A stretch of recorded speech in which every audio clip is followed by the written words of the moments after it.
Hi, so this is the part 2 of International Politics, Unit 1. आपको यहाँ पे international politics में let's go back to the syllabus. यहाँ पे हमने देखा था evolution of international politics as a subject, nature and scope.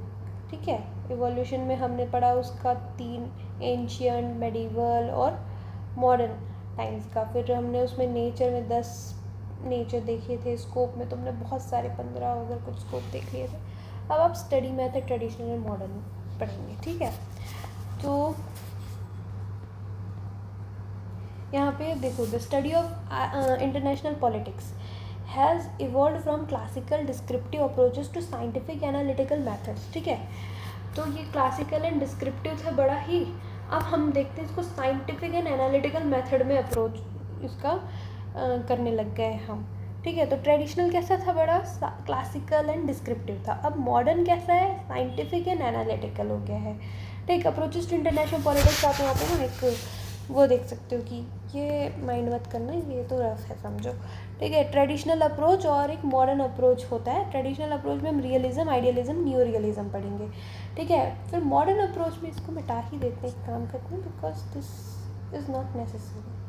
ठीक, फिर उसके बाद आप देखो कि मॉडर्न अप्रोच में आप 6 प्रकार पढ़ोगे: behavioural systems, game theory, decision making, communism and cybernetics, dependency theory. ठीक है, अभी आप इसका थोड़ा सा क्वेश्चन देखते हैं ताकि आपको समझ आए कि आपको इसमें से क्या क्या पूछ सकता है ना. तो इसमें जैसे हमारे पास क्या है, यूनिट 2 का क्वेश्चन कि what is the concept, no sorry that is unit 1, describe the game theory of international politics, है ना. और क्या पूछा है कि describe the traditional modern approaches of international politics, तो इसमें दोनों पूछ दिया है. और describe the systems theory of international politics, तो ये सिस्टम थ्योरी पार्ट किसका है, मॉडर्न थ्योरी का. ठीक है, ये मॉडर्न अप्रोच का. और ये गेम थ्योरी जो लिखा था, है ना, ये भी किसका पार्ट था, मॉडर्न अप्रोच का. ठीक, तो इस तरीके से एक सिंगल उसको भी पूछ सकता है और एक दोनों तरीके से. मतलब यहाँ पे आपको जैसे यहाँ पे क्वेश्चन पूछा ना कि describe the traditional and modern approaches of international politics, तो दोनों पूछ सकता है, ट्रेडिशनल एंड मॉडर्न को. ठीक है, अभी हम आ जाते हैं वापस से जहाँ पर थे. ठीक, तो अप्रोचेस में आप ये देख लो, एक सिंपल से ये टेबल आप एग्जाम में बना सकते हो कि traditional approach, realism, idealism, new realism, and behavioural systems, game, decision making, cybernetics, communism and dependency theory. आपका कम्युनिज्म बोल दिया मैंने, कम्युनिकेशन है वो, एंड डिपेंडेंसी थ्योरी है, मॉडर्न अप्रोच में आता है. ठीक है, तो आप ये थोड़े से इंट्रो चालू कर लेना कि the study of international politics has evolve from classical descriptive approaches to scientific and analytical methods. ठीक है, तो अभी आप यही बता रहे हो कि क्लासिकल डिस्क्रिप्टिव मतलब वही है, ट्रेडिशनल से वो साइंटिफिक एनालिटिकल मतलब मॉडर्न बन गया, है ना. अब हम आ जाते हैं कि रियलिज्म जो है ना, आप इसमें बताओगे कि रियलिज्म के थिंकर्स में आप कौन कौन से थिंकर्स का नाम लोगे. तो एक कौटिल्य हो गया, एक माइकियावेलिस हो गया, जॉर्ज कैनन एंड हांस मॉर्गेनथॉ, ये रियलिस्ट है ना. तो ये जॉर्ज कैनन एंड हांस मॉर्गेनथॉ, ये रियलिस्ट के नाम याद रखोगे. जॉर्ज कैनन, ठीक है, जैसे हमने पिछले बार इंटरनेशनल पॉलिटिक्स में 2 हमने वो पढ़े थे, हांस मॉर्गेनथॉ वहाँ भी था, और एक हमने पढ़ा था चार्ल्स लीचर. यहाँ पे जॉर्ज कैनन एंड हांस मॉर्गेनथॉ पढ़ेंगे. ठीक है, रियलिस्ट हैं. तो यहाँ पे उन्होंने कहाँ से इंस्पिरेशन लिया है, लेकिन जॉर्ज कैनन एंड हांस मॉर्गेनथॉ ने कौटिल्या और माइकियावेलिस ने. ठीक है, तो 20th सेंचुरी के रियलिस्ट हो गए जॉर्ज कैनन, हांस मॉर्गेनथॉ, और get that the struggle for power is the central point of all international politics. तो आप यहाँ पे एक छोटा सा डायग्राम बना लोगे कि ये आपका इंटरनेशनल पॉलिटिक्स हो गया, और उसके सेंटर में क्या है, central point is what, struggle for power. ठीक है, तो struggle of power is the central point of all international politics. ये डायग्राम भी याद हो गया, और ये आपको सेंटेंस भी याद हो गया कि रियलिस्ट बोलते हैं कि स्ट्रगल ऑफ पावर ही तो सेंट्रल पॉइंट है इंटरनेशनल पॉलिटिक्स का. Individuals believe that others are always trying to attack and destroy them, and therefore they must be continuously ready to kill others in order to protect themselves. The basic human instinct guides the states as well, and thus the realist argues power rivalry among states in some form or other are always present. है नी. अब individuals को लगता है कि हमेशा कोई दूसरा हमें डिस्ट्रॉय करना चाह रहा है, अटैक करना चाह रहा है, एंड इसलिए वो हमेशा रेडी रहें उनको किल करने के लिए, ताकि वो खुद को प्रोटेक्ट कर सके. तो ये बेसिक ह्यूमन इंस्टिंक्ट है कि दूसरा हमें मार दे, अटैक कर दे, उससे पहले हम ही रेडी रहें किल करने के लिए, अपने आप को बचा सके ताकि. तो बेसिक ह्यूमन इंस्टिंक्ट जो होता है ना, यही तो स्टेट्स को भी गाइड कर रहा है ना. This basic human instinct guides the state as well. और रियलिस्ट बोलते हैं कि power rivalry among nations in some form or other are always present. Power rivalry जो होगी वो हमेशा किसी ना किसी फॉर्म में तो प्रेजेंट ही होगी. ये रियलिस्ट का मानना है. किसका मानना है? रियलिस्ट का. ठीक है. तो जस्ट एज सेल्फ इंटरेस्ट जो है ना, ह्यूमंस को गाइड करता है, इंडिविजुअल बिहेवियर को गाइड करता है, वैसे ही नेशनल इंटरेस्ट जो होता है वो क्या गाइड करेगा? Foreign policy of nation states. ठीक है. Contribute conflict is the reality of international politics and realist attribute to this as the struggle for power. Continued conflict को ही स्ट्रगल फॉर पावर बोला गया. वो रियलिटी है इंटरनेशनल पॉलिटिक्स की. ठीक है. And the realist do not attach much significance two means. For them national interest is the end and must be protected at all cost. ठीक है. Promoted at all cost. मतलब आप देखोगे कि रियलिस्ट चाहे ये जो है ना मीन्स को नहीं सिग्निफिकेंस दे रहे हैं, नेशनल इंटरेस्ट ही उनका एंड होगा. तो वो चाहे कैसे भी हो, मतलब चाहे वो वॉर पे जाके हो जाए, है ना, किसी दूसरे नेशन के साथ आप उसको मतलब उसके साथ अनफेयर कर दो, इनजस्टिस हो दूसरे नेशन के लिए, लेकिन आपका नेशन इंटरेस्ट तो हो रहा है पूरा. तो देन इसके मतलब मीन्स का कोई सिग्निफिकेंस नहीं है. एंड जो है वो जस्टिफाई करती है मीन्स को. ठीक है. तो नेशनल इंटरेस्ट ही एंड होगा और उसको ही प्रमोट करना है एट ऑल कॉस्ट. सो अब एग्जांपल देखो, पावर राइवलरी जब चल रहा था यूएस एंड यूएसआर का कोल्ड वॉर के टाइम, या फिर रिसेंट आप यूएस इजराइल ईरान वॉर को देखो मिडिल ईस्ट में, तो यहाँ पे वो अपने नेशनल इंटरेस्ट के लिए लड़ रहे हैं ना, वॉर पे चले गए वो. ठीक है. हांस जे मॉर्गनथॉ जो था, उनका बुक है पॉलिटिक्स अमंग नेशंस. देखो नाम भी कितना इजी है. 1972 की उनकी बुक है पॉलिटिक्स अमंग नेशन. किसकी? हांस जे मॉर्गनथॉ. ये हर बार नाम आ रहा है ना. तो ही carried the torch of realism far and wide. आपने देखा हांस जे मॉर्गनथॉ, और अभी हमने क्या पढ़ा था, और एक रियलिस्ट जॉर्ज कैनन, है ना. तो हांस जे मॉर्गनथॉ की तो पॉलिटिक्स अमंग नेशंस नाम की एक बुक है जो कि रियलिज्म की ऊपर है ना. अब इसका क्रिटिसिज्म क्या है कि अब भाई हर बार थोड़ी ना कॉन्फ्लिक्ट पे रहेंगे नेशन. ये ओवर एम्फोसाइज कर देता है और इग्नोर कर देता है कि कोऑपरेशन एंड एथिक्स नाम का भी तो चीज़ होगा, है नहीं. हर बार लड़ाई नहीं करेंगे नेशन. और आप बोल दो हर बार स्ट्रगल फॉर पावर रहेगा, तो फिर लोग आपस में ये जो नेशंस हैं आपस में, इनके बीच में कभी सुलह नहीं हो पाएगा. तो कोऑपरेशन और एथिक्स को इग्नोर कर दिया है. ठीक है. एथिक्स मतलब वॉर वगैरह ना करना, अपने इंटरेस्ट को दूसरे के इंटरेस्ट से ज़्यादा रखना, है ना. ये एथिक्स के खिलाफ हो जाता है कि आप अपने इंटरेस्ट को दूसरों के इंटरेस्ट से आगे रख रहे हो. तो ये जो है वो इग्नोर किया है ना रियलिज्म ने. अब हम दूसरा पढ़ रहे हैं, आइडियलिज्म अप्रोच कैसा था. ट्रेडिशनल अप्रोच में पढ़ रहे हैं ना, याद रखो. आइडियलिज्म आप लिबरल अप्रोच मानते हो, क्योंकि idealist firmly believe that essential goodness of human nature will eventually prevail, है ना. अंदर हर इंसान अंदर से अच्छा है, चाहे वो कितना भी गलत काम किया होगा अंदर से अच्छा है. तो essential goodness of human nature will eventually prevail. ठीक है. Essential goodness of human nature will eventually prevail. So a new world order would emerge that would be marked by the absence of war, inequality and tyranny. ठीक है. ऐसा new world order बनेगा जहाँ पे ना तो कोई वॉर हो रहा है, ना तो लोगों में इनइक्वालिटी है, ना तो कोई टायरनी है ना. तो ऐसा नया वर्ल्ड ऑर्डर आ जाएगा. ऐसा आइडियलिस्ट सोच रहे. सोचो कैसा कि अगर हम कभी वॉर पे ही नहीं जाएंगे, कभी भी कोई एक दूसरे को मतलब अनइक्वल नहीं मानेगा, और या क्या बोलते हैं टायरनी ना हो वहाँ पे कि एक दूसरे पे डोमिनेट ना करे. This world order would be brought about by use of education, reason and science. ठीक है. Education, reason and science. कैसे? एजुकेशन, रीज़न और साइंस के थ्रू. अब इसमें थिंकर्स कौन है? सेंट साइमन, गांधी जी आपके, एल्डोस हक्सली, वुड्रो विल्सन. ठीक है. याद रखो, दो नाम याद रख लो. वुड्रो विल्सन तो याद ही रख लो, और आपने अपने गांधी जी तो भूल नहीं सकते. साइमन याद हो गया.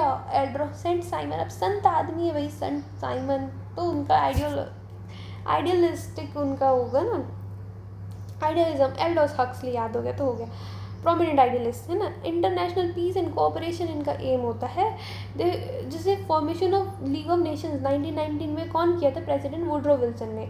To who sought to make world safe for democracy, है ना. उनका मानना था कि वर्ल्ड को सेफ बनाओ फॉर डेमोक्रेसी. ठीक है. 1919 मतलब ये कब की बात है? पोस्ट वर्ल्ड वॉर 1 की बात है ना.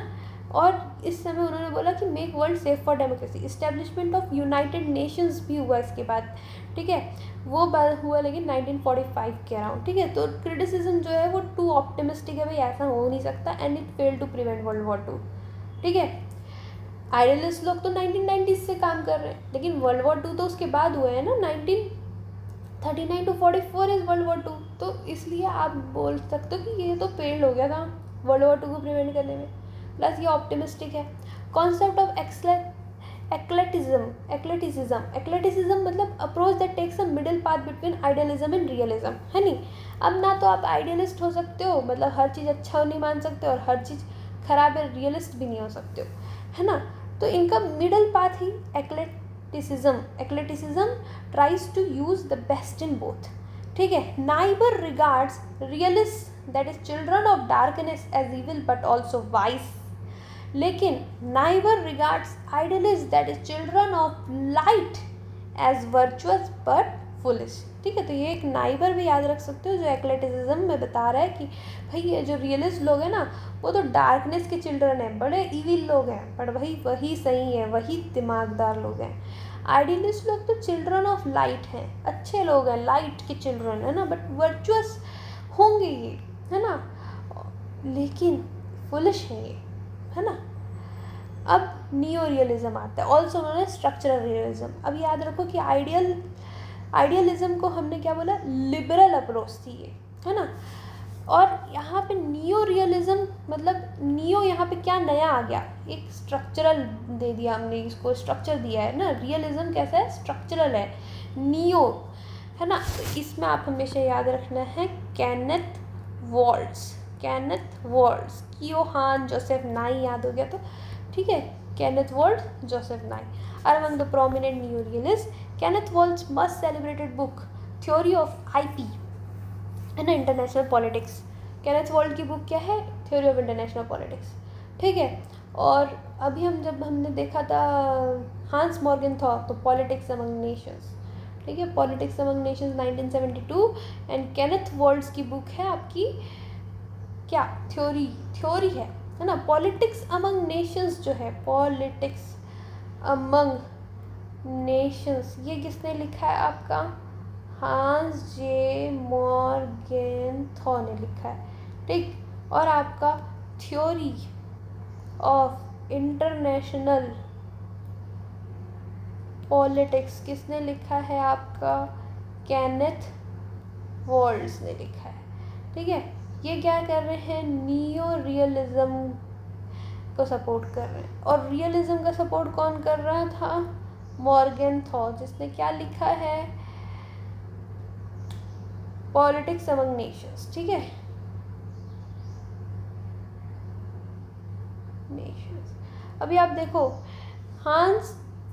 Kenneth Waltz most celebrated book theory of international politics 1979 में आया है। ये कितने साल बाद, उनका 72 में आया था, तो 7 साल बाद 79 में आया है ये न्यू रियलिज्म, है ना। Theory of international politics offer a systematic theory of world politics, इसीलिए इसको क्या बोल रहे हैं, स्ट्रक्चरल रियलिज्म। स्ट्रक्चरल मतलब सिस्टमैटिक है ये, है ना, कि focuses on international system rather than human nature in international politics. अभी ह्यूमन नेचर नहीं है, अभी तुम तो क्या बोल रहे थे कि रियलिज्म में ह्यूमन नेचर क्या है भाई, कि हर कोई उसको अटैक करने वाला है, इसीलिए वो पहले से ही किल करने के लिए रेडी रहता है ताकि अपने आप को प्रोटेक्ट कर सके, ये ह्यूमन नेचर था। रियलिज्म बोलता है कि अरे नहीं, हर ह्यूमन तो एसेंशियली गुडनेस है उसके अंदर कुछ, है ना, दैट गाइड्स हिम। ये ह्यूमन नेचर पे फोकस कर रहे थे। अभी ये फोकस क्या, इंटरनेशनल सिस्टम है ना। अकॉर्डिंग टू वर्ल्ड वो इंटरनेशनल सिस्टम के 3 डिफाइंड स्ट्रक्चर्स है, ordering principle, character of the units and distribution of capabilities of the units, ठीक है। यूनिट्स मतलब स्टेट की बात कर रहे हैं यहाँ पे। देखो बाइपोलर सिस्टम हो गया था during World War, USA and USSR के बीच का, shift to unipolar world after collapse of USSR, है ना। ये दोनों क्या बताता है कि ये न्यू रियलिज्म इंटरनेशनल सिस्टम आई यहाँ पे, ठीक है। न्यू रियलिस्ट बोलते हैं कि power is the means to security and survival in an anarchic system, ठीक है। पावर जो होती है ना वो आपको सिक्योरिटी देती है, सर्वाइवल देती है एनार्किक सिस्टम में। अब इंटरनेशनल सिस्टम में क्या है, इंटरनेशनल सिस्टम ऐसा है कि वो एनार्किक है ना। एनार्किक मतलब बोलते हैं कि जहाँ पर कोई रूलर ना हो, ऐसा है ना, सबकी चल रही है।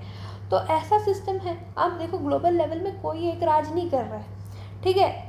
तो वही है कि जब बाइपोलर सिस्टम था कोल्ड वॉर के टाइम, या फिर जब यूनिपोलर सिस्टम हो गया, जब यूएसएसआर खड़ गया, है ना, तो ये एक सिस्टम के तहत हो रहा था, ठीक है ना।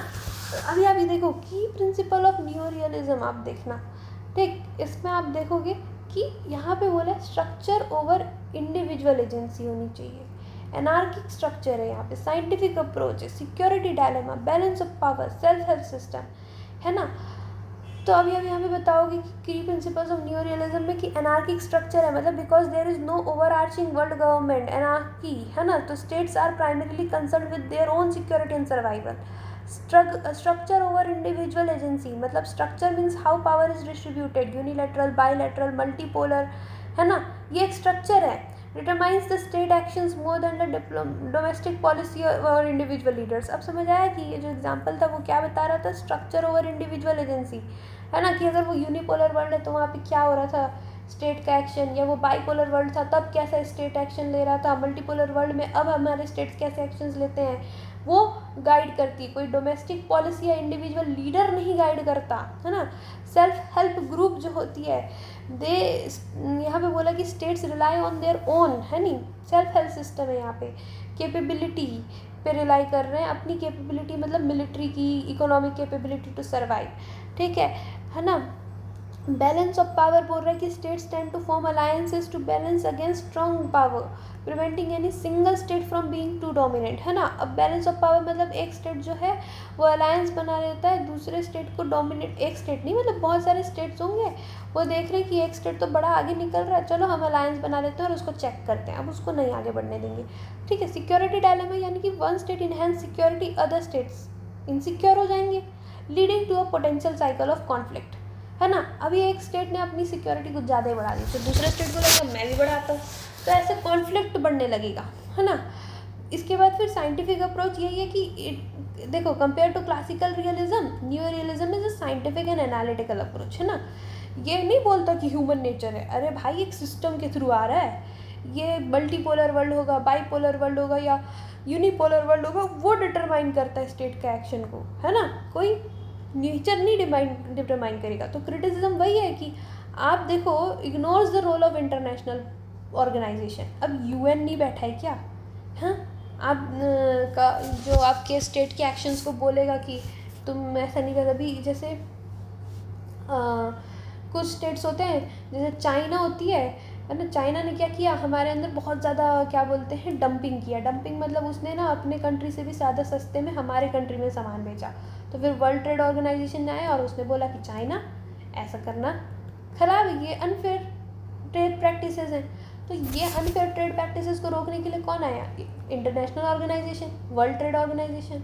उसका रोल तो आपने हटा ही दिया, है नहीं। अब इंटरेस्ट भले चाइना का नेशनल इंटरेस्ट था कि वो तो डंपिंग करेगा ही करेगा, लेकिन वो तो रुका ना, कैसे रुका, एक इंटरनेशनल ऑर्गेनाइजेशन की वजह से। तब तो स्टेट का एक्शन अपने ऊपर नहीं डिपेंड करता, है ना। Slow to explain peaceful change in global system. अब ग्लोबल सिस्टम में पीसफुल चेंज हो रहा है ना, कहीं कॉन्फ्लिक्ट नहीं, कुछ नहीं हो रहा है, वो भी नहीं बता रहा है। Ignores internal factors, politics with in states, है ना। अब इंटरनेट बोल दिया कि डोमेस्टिक फैक्टर तो कुछ नहीं करता, सारे फैक्टर्स कहाँ से आते हैं कि वो unipolar, multipolar, bipolar world order है कि नहीं, ठीक है। तो ये तो गलत बात है ना। तो आप इसके बाद मॉडर्न अप्रोच में आओगे, लेकिन इसको फिर से एक बार रिवाइज कर लो, है ना। अभी रिवाइज कर लिया तो हो जाएगा कि अप्रोचेस टू इंटरनेशनल पॉलिटिक्स में अगर हम ट्रेडिशनल अप्रोच की बात करें तो वो बड़ा ही कैसा होता है, क्लासिकल होता है आपका, है ना, डिस्क्रिप्टिव टाइप का होता है ना। लेकिन हम अगर मॉडर्न अप्रोच की बात करेंगे तो साइंटिफिक एंड एनालिटिकल टाइप की होती है। Classical descriptive approaches are traditional approaches. Realism में आपको दो लोगों का याद रखना है नाम, हैंस जे मॉर्गन थॉ, और किससे इंस्पायर है ना, कौटिल्य से, और किससे, माइकियावेली से, जॉर्ज कैनन, इन दोनों का नाम याद रखना है।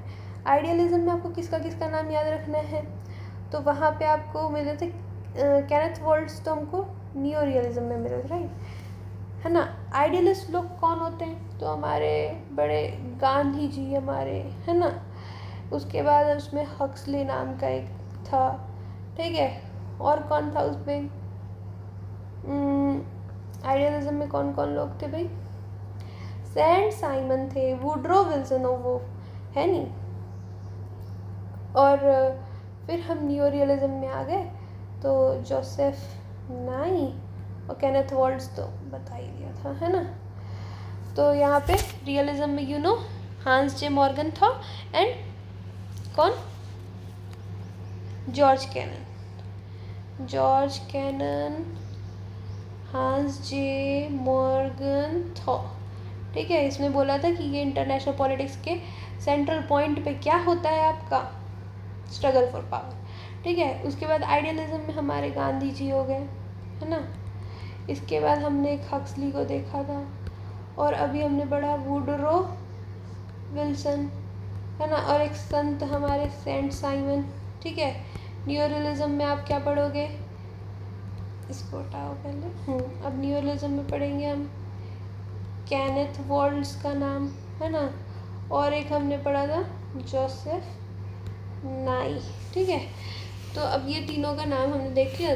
रियलिज्म मतलब कॉटिलियन मैकियावेली से इंस्पायर्ड है, George Kennan and Hans Morgenthau था। ये इंटरनेशनल पॉलिटिक्स के सेंट्रल पॉइंट में स्ट्रगल फॉर पावर होता है, ठीक है। इंडिविजुअल्स को लगता है कि वो तो कोई अटैक ही कर देगा, तो इसलिए वो रेडी टू किल रहते हैं to protect themselves. Basic human instinct guide करता है स्टेट्स को, है ना। रियलिस्ट बोलते हैं power rivalry among the state will always exist in some form or other, है ना। तो यहाँ पे सेल्फ इंटरेस्ट ही गाइड करता है, जैसे इंडिविजुअल के बिहेवियर को, वैसे नेशनल इंटरेस्ट गाइड करता है कि पॉलिसी कैसी होगी नेशन की, foreign policy of nation state, है ना। यहाँ पे क्या बोल रहा है कि कंटिन्यूड कॉन्फ्लिक्ट जो है वही रियलिटी है इंटरनेशनल पॉलिटिक्स को, इसी चीज़ को हमने स्ट्रगल ऑफ पावर का नाम दिया है, ठीक है। रियलिस्ट जो है वो कोई सिग्निफिकेंस नहीं देते कि मीन्स क्या है, national interest is the and and it should be promoted at all cost, ठीक है। पावर राइवलरी होती है यूएस की, यूएसएसआर की, ठीक है, या फिर इसराइल ईरान वॉर में हम देख लिए।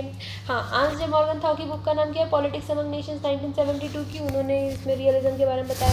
तो इसमें क्या है कि ओवर एम्फेसाइज कर दिया, कॉन्फ्लिक्ट कुछ ज़्यादा ही होता है, कोऑपरेशन को छोड़ दिया, एथिक्स को छोड़ दिया, ठीक है। आइडियलिज्म बड़ा लिबरल अप्रोच है ना।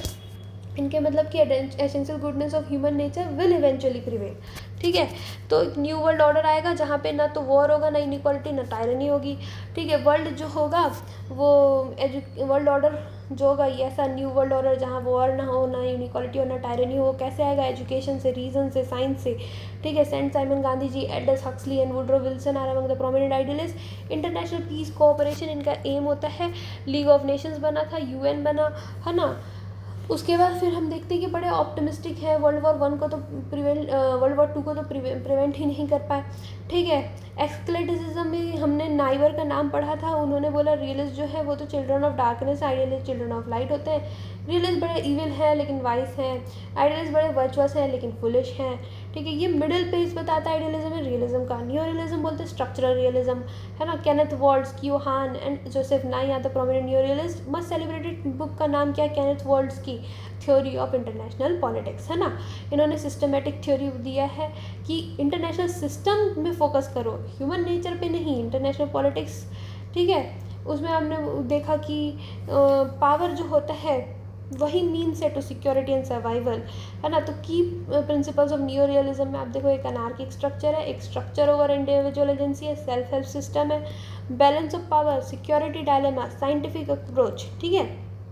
यहाँ पे आप एनार्किक सिस्टम देख लिए, ठीक। स्ट्रक्चर ओवर इंडिविजुअल एजेंसी आपने देखा, ठीक। सेल्फ हेल्प सिस्टम देखा आपने, balance of power, security dilemma, scientific approach. Anarchic system, structure over independent agency, self health system, balance of power, security dilemma, scientific approach. Ignores the role of international organization, slow to explain the peaceful change in global systems and ignores the internal factors, the politics within states, ठीक है। अब आप वहाँ जाते हैं modern approach में। आपने तीन देखा ट्रेडिशनल अप्रोच में। मॉडर्न अप्रोच बड़ा साइंटिफिक एंड एनालिटिकल होता है, इसमें आपने 6 पढ़ने हैं। मॉडर्न अप्रोच में आपने पढ़ना है बिहेवियरल पढ़ेंगे हम, है ना। उसके बाद आप सिस्टम्स थ्योरी पढ़ोगे, गेम थ्योरी पढ़ोगे, एक आप कम्युनिकेशन एंड साइबरनेटिक्स पढ़ोगे, एक आप डिपेंडेंसी थ्योरी पढ़ोगे और एक आप डिसीजन मेकिंग थ्योरी पढ़ोगे, है ना। तो बिहेवियरल अप्रोच पहले हम देखते हैं. Behavioural approach focuses on the actual behaviour of the state and decision makers using scientific and empirical techniques. ठीक है, आप साइंटिफिक और एम्पेरिकल टेक्निक ले रहे हो या एनालिटिकल टेक्निक ले रहे हो, है ना, जो कि आपको क्या बता रहा है, एक्चुअल बिहेवियर बताएगा स्टेट और डिसीजन मेकर का.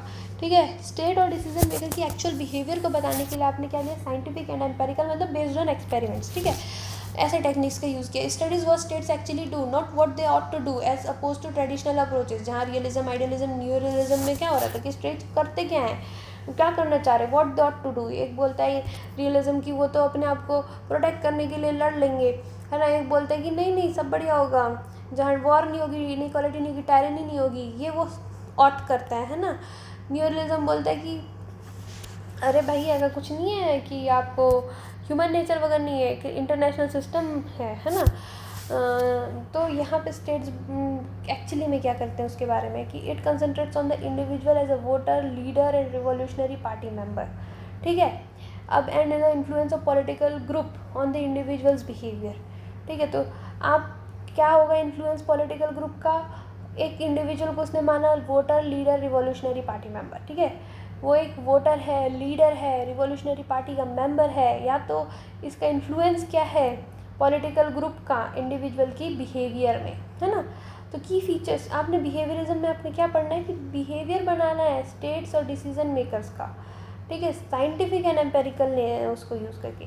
तो आप इसमें behaviourism is describe by David Easton. David Easton आपका नाम याद रख लो बिहेवियरिज्म के लिए. ठीक है, रेगुलरिटीज़ आपने देखा कि this approach believes that there are certain patterns in political behaviour that help predict political phenomena, है ना. पैटर्न होते हैं पॉलिटिकल बिहेवियर के, पॉलिटिकल फिनोमिना को प्रिडिक्ट करते हैं. Study of such regularities make political science more scientific. Verification यानी behaviouralist do not accept everything as established, therefore findings must be tested and confirmed. If not verified then it is not scientific. Techniques बोलते हैं कि behaviour stresses on the use of tools. ठीक है, which generate valid, reliable and comparative data. Tools like surveys, case studies, statistical analysis, questionnaire and interview. Quantification बोलता है कि after collecting data researchers should quantify and measure those data, है ना. फिर value free मतलब behaviourist emphasise on separation of fact from the values. For objective research one has to be value free. Pure science मतलब aim to make political science a pure science. Study of political science should be verified by evidence and integrated. यहाँ पे integration होगा political science को history, sociology, ecology, culture से integrate कर दिया गया है. ठीक है, तो यहाँ पे क्रिटिसिज्म यही है कि आप इम्पॉसिबल है to make study of political science value free. Quantification of data is a goal which can never be attend, है ना. Data of political science can never be objective. फिर जनरलाइजेशन में not be correct as individual and their environment always differ. So criticism led to post behaviourism, है ना. Post behaviourism से चला गया post behaviourism which emphasised relevance, values and practical application को. ठीक है, तो आपने बिहेवियरिज्म में बस बताना है कि ये actual behaviour of states and decision makers पे फोकस करेगा साइंटिफिक एम्पेरिकल टेक्निक्स को यूज़ करके. डेविड ईस्टन के हिसाब से इसके 7 फीचर्स देखे हमने. रेगुलरिटीज़ मतलब एक पैटर्न्स होता है पॉलिटिकल बिहेवियर में. वेरिफिकेशन करना पड़ता है. Findings must be tested and confirm. Techniques मतलब tools, survey, case study, statistical analysis, questionnaire, interview. Quantification मतलब आपका डेटा क्वांटिफाई होना चाहिए, वैल्यू फ्री होना चाहिए, है ना. ऑब्जेक्टिव रिसर्च होना चाहिए, one has to be value free, है ना. Separation of fact from values. Pure science होना चाहिए, आपने बोला पॉलिटिकल साइंस को एज प्योर साइंस बनाना है. ठीक है, verified by evidence.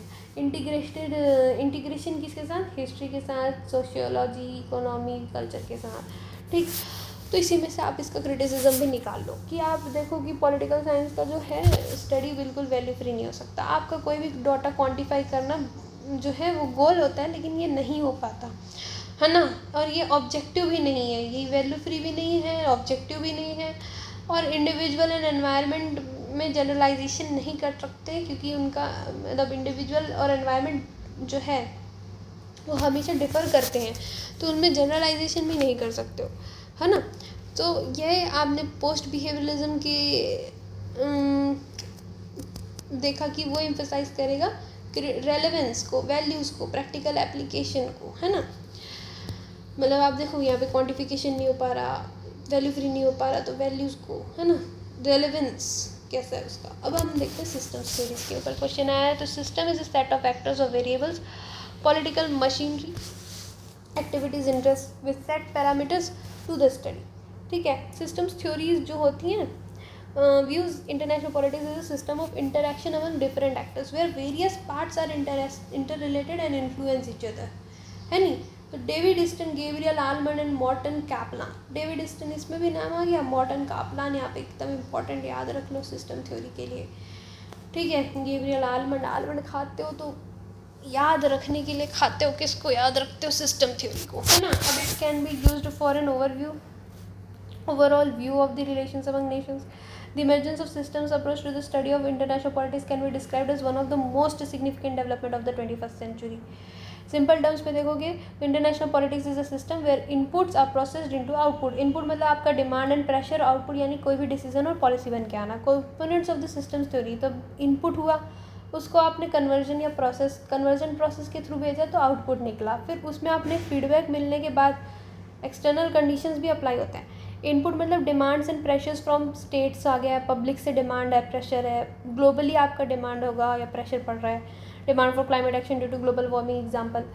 Decision making stage होता है कि policy decision regarding climate action, है ना. आउटपुट आनी डिसीजंस एंड पॉलिसीज जो बनी, पेरिस एग्रीमेंट 2015 का. Feedback reaction to outputs influencing future decisions.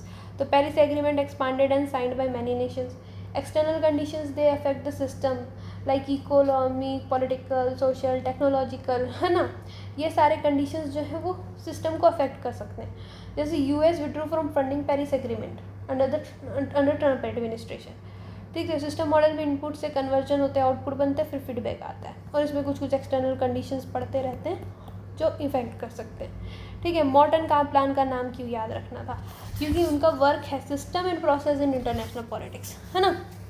Argue that, मतलब मॉर्टन कैपलान की वही बुक है system and process in international politics. जैसे कि हमने पढ़ा था हांस मॉर्गेनथॉ की बुक पॉलिटिक्स अमंग नेशंस, है ना. और वैसे ही हमने केनेथ वॉल्ट्स की बुक पढ़ा था थ्योरी ऑफ इंटरनेशनल पॉलिटिक्स.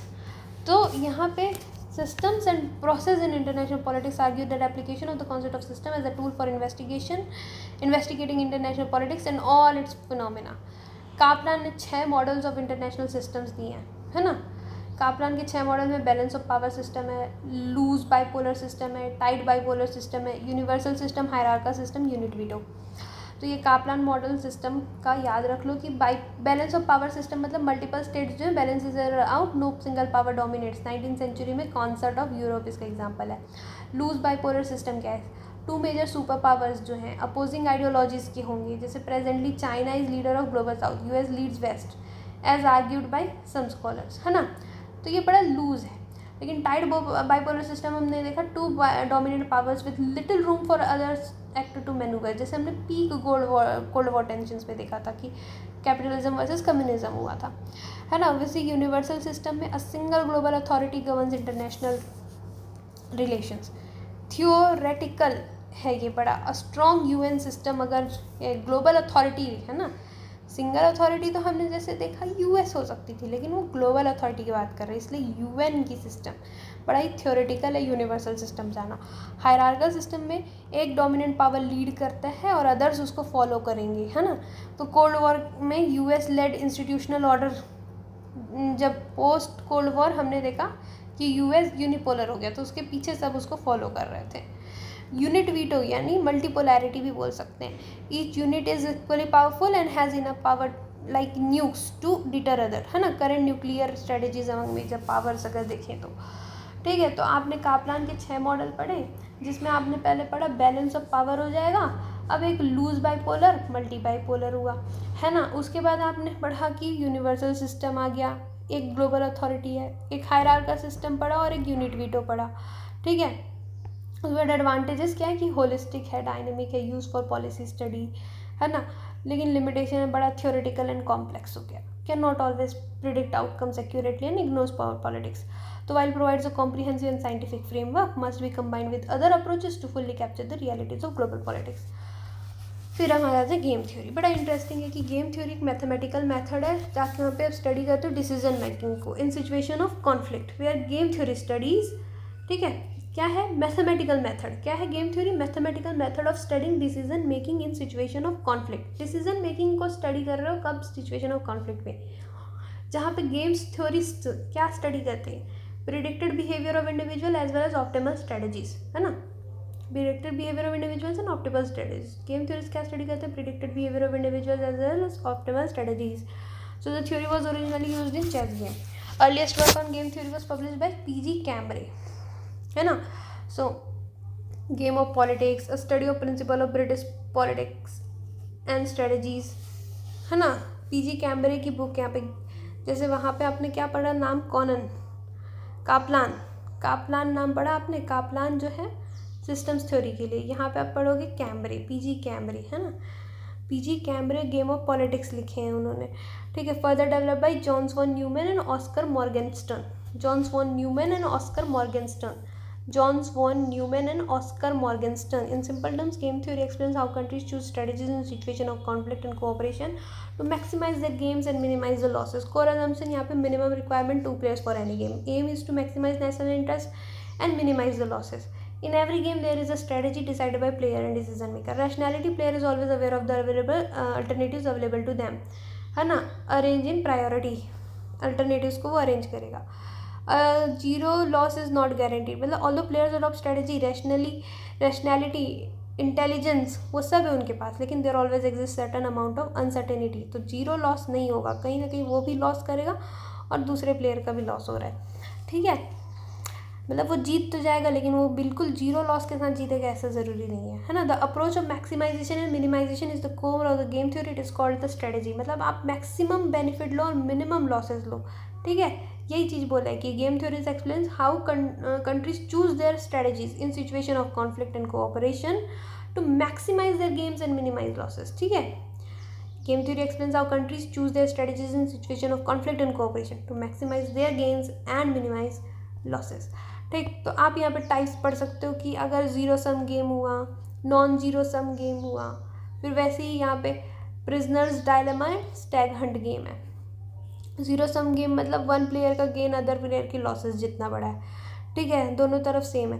तो territorial conflicts like India Pakistan में। नॉन जीरो सम गेम मतलब बोथ प्लेयर गेन और लूज, है ना, मोर रियलिस्टिक है नहीं।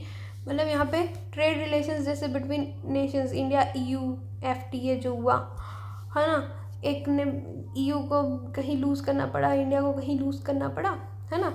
फिर प्रिजनर्स डायलेमा हुआ कि two players are acting in their own self interest, they fail to cooperate, that is the defect, है ना।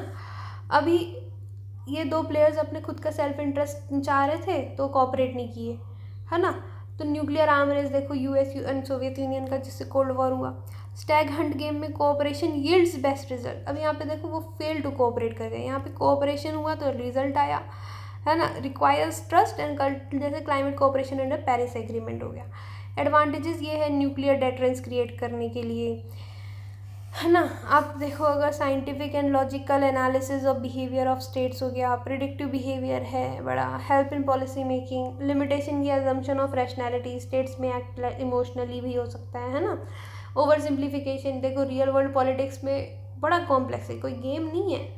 इग्नोर्स एथिक्स एंड आइडियोलॉजी, मतलब they focus on strategy and outcomes. उसके बाद लास्ट के 3 बचे, communication theory, dependency theory and decision making theory, है ना। इसको भी शॉर्ट में ख़त्म करते हैं। देखो, study how information, messages and signals are transmitted between states, है ना।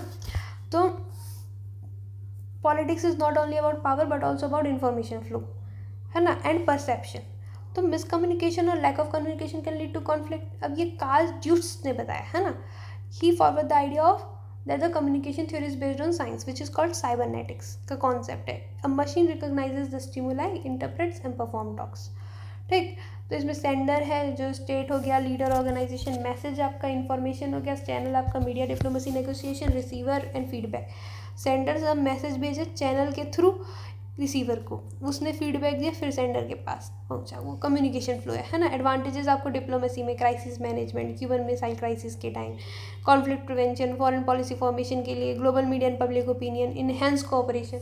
लिमिटेशन, मिस इंटरप्रिटेशन हो सकता है, इन्फॉर्मेशन मैनिपुलेशन हो सकता है, ignores power and material factors, ठीक है। तो ये है importance in modern era of globalization. फिर dependency theory explains the unequal political and economic relationship between developed and developing countries, है ना, where the developing countries are dependent on the developed countries, ठीक है। तो influenced by Marxist thinking, Andre Frank and Raul Prebisch, ठीक है। सो यहाँ पे आप देखो डेवलपिंग कंट्रीज जो होती है they are at the periphery, core पे डेवलप्ड कंट्रीज हैं, जैसे rich industrialised countries like US. Developing are poor resource based countries, Africa, Latin America, India, ठीक है। अब फीचर ये है अनइक्वल एक्सचेंज, मतलब डेवलपिंग कंट्रीज एक्सपोर्ट कर रही है रॉ मटेरियल्स पे लो प्राइजेस पे, और डेवलपिंग कंट्रीज इंपोर्ट करती है फिनिश्ड गुड्स को लेकिन हायर प्राइजेस पे। डिपेंडेंसी जो है, periphery countries depend on the core countries for technology, capital markets, है ना। उसके बाद फिर डेवलपमेंट ऑफ अंडर डेवलप, तो क्या होता है कि development in rich countries leads to underdevelopment in poor countries, sorry development of underdevelopment है वो, कि अंडर डेवलपमेंट का डेवलपमेंट हो जा रहा है, पुअर कंट्रीज में अंडर डेवलपमेंट का विकास हो रहा है, मतलब अंडर डेवलपमेंट बढ़ रहा है ना, क्योंकि डेवलपमेंट हो रहा है रिच कंट्रीज में। Historical exploitation rooted in colonialism and imperialism, ठीक है। एडवांटेजेस क्या है इसके, explains global inequality, highlights the reasons for under development, historical perspective बताता है, चैलेंजेस डोमिनेट वेस्टर्न थ्योरीज, है ना, क्रिटिकल अप्रोच है ना। उसके अलावा लिमिटेशंस में हम देखोगे कि इग्नोर्स द इंटरनल प्रॉब्लम्स, जैसे करप्शन, गवर्नेंस, ये भी तो हो सकता है। हर चीज़ आप क्या आप कॉलोनियलिज्म पे डाल दोगे, हर चीज़ डेवलपिंग कंट्रीज में गलत है क्योंकि डेवलप्ड कंट्रीज ने ले लिया, नहीं। Assumes poor countries can not develop, है ना, ऐसा बोल दिया, अरे ऐसा थोड़ी है, पुअर कंट्रीज भी डेवलप कर सकती है। नॉट यूनिवर्सली एप्लीकेबल, है नहीं, some countries like South Korea they developed successfully, है नहीं। डिपेंडेंट डिसीजन मेकिंग, आप देखो थ्योरी की studies how foreign policy decisions are actually made by leaders, governments and institutions in international politics, ठीक है। क्या बोल रहा है कि foreign policy decisions are actually made by leaders, governments and institutions for studies of foreign policy decisions are actually made by leaders, governments and institutions in international politics. In simple terms, who makes decisions, how they are made, and why certain choices are taken in international relations. Herbert Simon and Richard Snyder, ठीक है। Features में आप देखोगे decision makers होंगे आपके, rationality, process oriented, है ना, influence of psychological factors, role of environment. Decision makers क्या है कि पॉलिटिकल लीडर, ब्यूरोक्रेट्स, एडवाइजर्स, ये सारे डिसीजन मेकर है। रैशनैलिटी मतलब देखो they are limited by incomplete information plus time constraint भी हो सकता है। रैशनल कितना भी हो लेकिन अगर इन्फॉर्मेशन पूरी नहीं है और टाइम नहीं है तो फिर क्या लेंगे, है ना। तो हर्बर्ट साइमन की बाउंडेड रैशनैलिटी बताती है ना। उसके बाद फिर प्रोसेस ओरिएंटेड, यहाँ पे आप देखोगे कि studies steps involve in decision making rather than just outcomes, है ना, कि जो भी स्टेप्स हुआ, प्रोसेस मेथड मतलब, और प्रोसेस ओरिएंटेड मतलब कि जो भी स्टडीज स्टेप्स इन्वॉल्व, मतलब क्या क्या स्टेप लगा भाई उस डिसीजन में आने के लिए, उसके, है ना। इन्फ्लुएंस ऑफ साइकोलॉजिकल फैक्टर्स है कि परसेप्शन, बिलीफ, बायसेस, है ना। आपकी डिसीजन जो है वो आपके परसेप्शन पे है, बिलीफ, बायसेस पे है। रोल ऑफ एनवायरनमेंट की डोमेस्टिक पॉलिटिक्स अफेक्ट डिसीजंस, अब जैसे डोमेस्टिक एनवायरनमेंट कैसा है वो उस तरीके का डिसीजंस होगा। फिर stages of decision making, problem identification, information gathering, फिर इस तरीके से यहाँ पे इवेल्युएशन ऑफ अल्टरनेटिव्स, है ना, चॉइस ऑफ एक्शन या प्रायोरिटी, इम्प्लीमेंटेशन, फीडबैक। अभी एडवांटेजेस में realistic approach, explains complexity, helps policy analysis, limitations, difficult to generalize as each situation is unique, lack of predictability and data limitations, ठीक है। अब हम इसमें थोड़ा सा रिवाइज कर लेते हैं क्या क्या पढ़ा है। थोड़ा वीडियो ज़्यादा ही लंबा हो गया but it's okay. International politics का अगर अप्रोचेज हैं तो एक क्लासिकल डिस्क्रिप्टिव यानी कि ट्रेडिशनल है और एक साइंटिफिक एनालिटिकल यानी मॉडर्न है। ट्रेडिशनल में रियलिज्म, आइडियलिज्म, नियो रियलिज्म है। मॉडर्न में behavioural systems, game theory, decision making, communication, cybernetics, dependency theory है। रियलिज्म हमने पढ़ा जॉर्ज कैनन, हांस मॉर्गेनथॉ। हॉर्स मॉर्गेनथॉ की बुक का नाम याद रख लेना, पॉलिटिक्स अमंग नेशंस, ठीक है। उसमें आप ये डायग्राम बना लेना कि इंटरनेशनल पॉलिटिक्स के centre struggle for power is the central point of the international of all international politics, ठीक। उसके बाद क्रिटिसिज्म वही है, overemphasise conflict and ignores the cooperation and ethics. Idealism liberal approach है, एसेंशियल गुडनेस जो होता है ह्यूमन नेचर का वो प्रिवेल करेगा। एजुकेशन, रीजन एंड साइंस की वजह से एक न्यू वर्ल्ड ऑर्डर आएगा जो वॉर, इनइक्वालिटी और टायरनी ना हुआ। Saint Simon, Gandhi ji, Aldous Huxley, Woodrow Wilson के, है ना। उसके बाद criticism, too optimistic, fail to prevent world war 2। Eclecticism, Niebuhr के बारे में बता देना यहाँ पे कि children of darkness and children of light. ठीक, उसके बाद यहाँ पे न्यू रियलिज्म में स्ट्रक्चरल रियलिज्म बोलते हैं। केनेथ वॉल्ट्स का बुक का नाम क्या है? Theory of international politics. Joseph नाइवियर के नाम याद रख लेना, ठीक है। कि प्रिंसिपल्स आप देख लोगे कि एनार्की है यहाँ पे, structure over independent individual agency, self help system, balance of power, security dilemma, scientific approach. ठीक, पावर जो है वही सिक्योरिटी और सर्वाइवल का मीन्स होता है ना। मतलब आपने पावर इसीलिए चाहिए क्योंकि आप सिक्योरिटी चाहते हो और सर्वाइवल चाहते हो, ये बोल रहे हैं, है ना, इन एन अनार्किक सिस्टम।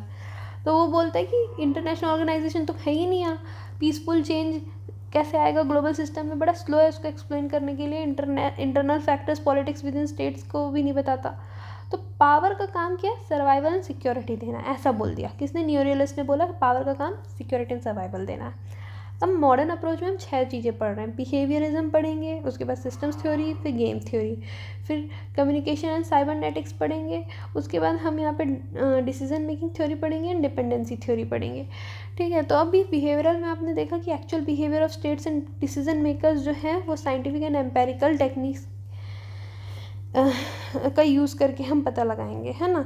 तो अभी हमने देखा कि ना स्टेट एक्चुअली क्या करता है वो स्टडी करना है, ना कि वो क्या करना चाहता है, ठीक है। वोटर, लीडर और रिवॉल्यूशनरी पार्टी मेंबर मानता है इंडिविजुअल्स को, और उसमें उनको देखते हैं कि इंडिविजुअल की बिहेवियर में पॉलिटिकल ग्रुप्स का क्या इन्फ्लुएंस है, ठीक है।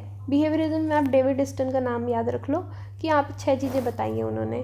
एक तो रेगुलरिटीज़, मतलब पैटर्न बताएगा पॉलिटिकल बिहेवियर में। वेरिफिकेशन, यानी कि वो बोलेगा कि भाई फाइंडिंग्स तो टेस्टेड और वेरीफाइड होना चाहिए। टेक्निक्स आपके टूल्स के बारे में बात कर रहे हैं। क्वांटिफिकेशन बोलता है कि डेटा क्वांटिफाइड हो, वैल्यू फ्री हो, मतलब ऑब्जेक्टिव हो, रिसर्च हो, प्योर साइंस हो, इंटीग्रेटेड यहाँ पे हो, है ना।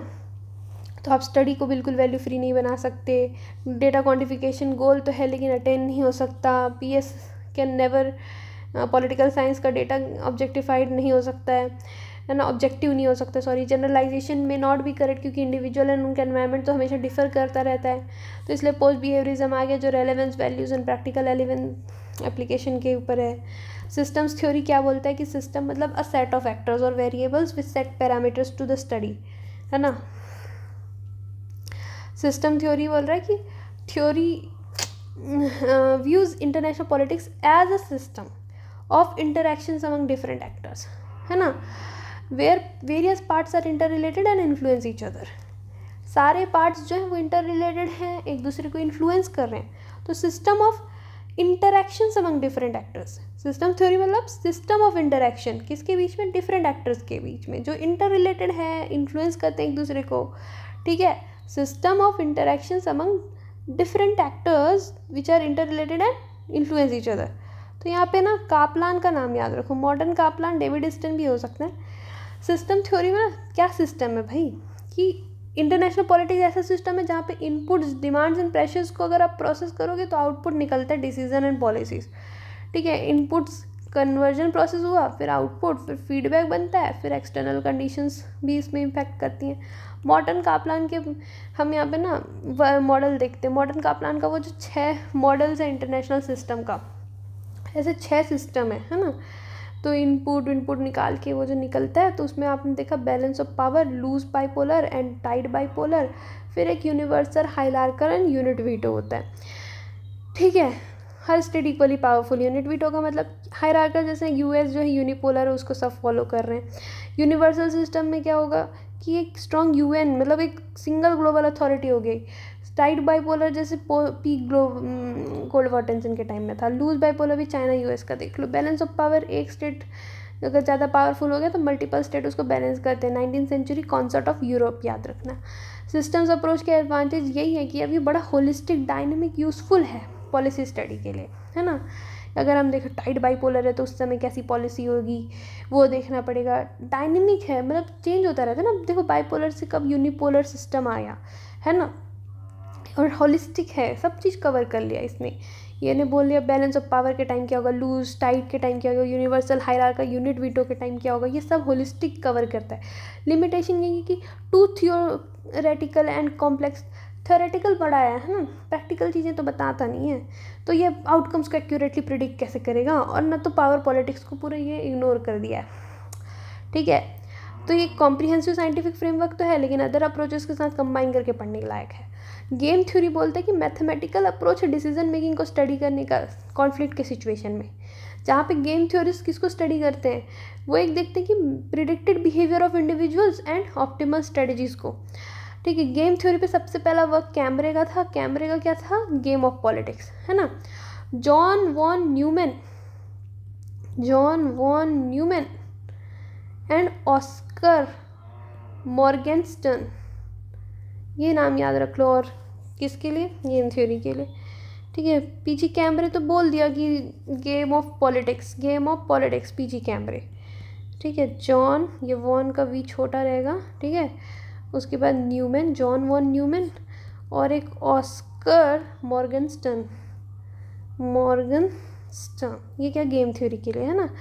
ये बताते हैं कि how countries choose their strategies in the situation of conflict and cooperation to maximise the gains and minimise losses. तो कोर अजम्पशन यही है कि मिनिमम रिक्वायरमेंट यहाँ पे 2 प्लेयर की है। एम तो मैक्सिमाइज करना है नेशनल इंटरेस्ट को, मिनिमाइज करना है लॉस को। हर गेम में एक स्ट्रेटजी होनी चाहिए डिसीजंस की, और वो रैशनैलिटी पे बेस्ड होनी चाहिए, अल्टरनेटिव्स उनको पता होने चाहिए प्लेयर को, ऐसा अजम्पशन है।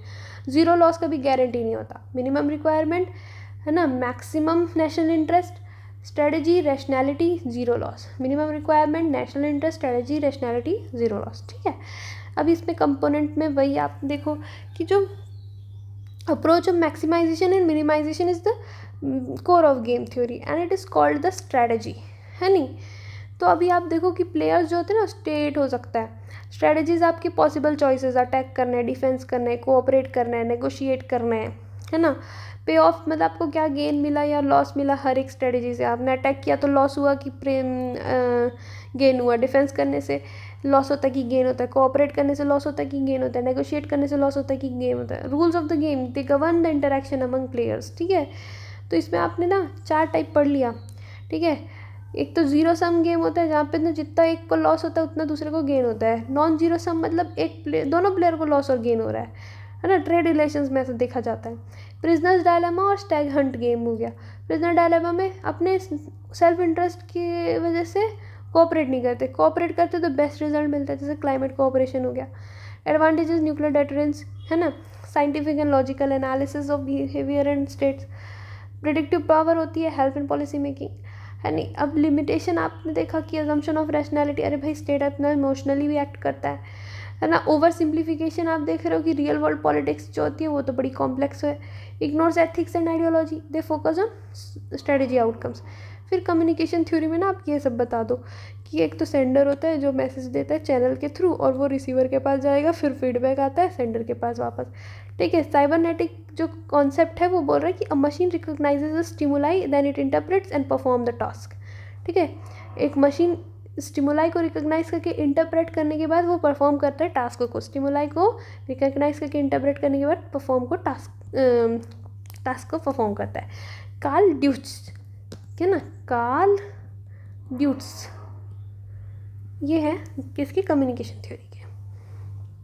डिपेंडेंसी थ्योरी मतलब आप देखो यहाँ पे पेरीफेरी के कंट्रीज डेवलपिंग होते हैं, वो डिपेंड करते हैं डेवलप कंट्रीज पे, है ना। यहाँ पे नाम याद रखो, एंड्रे फ्रांक, रॉल प्रीबिस्ट, और एक क्या नाम है, एंड्रे फ्रांक, तो याद ही रख सकते हैं डिपेंडेंसी थ्योरी में, है ना। उसके बाद डिसीजन मेकिंग थ्योरी में आप याद रख लो कि ये जो थ्योरी है यहाँ पे Herbert Simon and Richard Snyder आते हैं, ठीक है। हर्बर्ट साइमन, एक और साइमन आ गया, रिचर्ड स्नाइडर आ गया, है ना। Who makes the decision, how they are made, why decision are taken, है ना, why certain choices are taken. तो डिसीजन मेकर इसकी फीचर है। रैशनैलिटी आप होनी चाहिए डिसीजन मेकिंग के टाइम, प्रोसेस ओरिएंटेड हो, इन्फ्लुएंस ऑफ साइकोलॉजिकल फैक्टर होता है डिसीजन में, एनवायरनमेंट का फैक्टर होता है, ठीक है। डिसीजन मेकर कौन डिसीजन ले रहा है उस पर डिसीजन डिपेंड करता है। रैशनैलिटी होनी चाहिए डिसीजन लेते वक्त, ठीक है। लेकिन इनकम्प्लीट इन्फॉर्मेशन या टाइम कंस्ट्रेंट है तो फिर दिक्कत होगा डिसीजन में। प्रोसेस ओरिएंटेड होना चाहिए, है ना, एक प्रॉपर स्टेप्स इन्वॉल्व हमको देखना पड़ता है डिसीजन मेकिंग में। फिर psychological environmental factor, decision makers, rationality, process, psychological environmental factors, ठीक, तो ये आपका ख़त्म हो गया traditional approaches and modern approaches.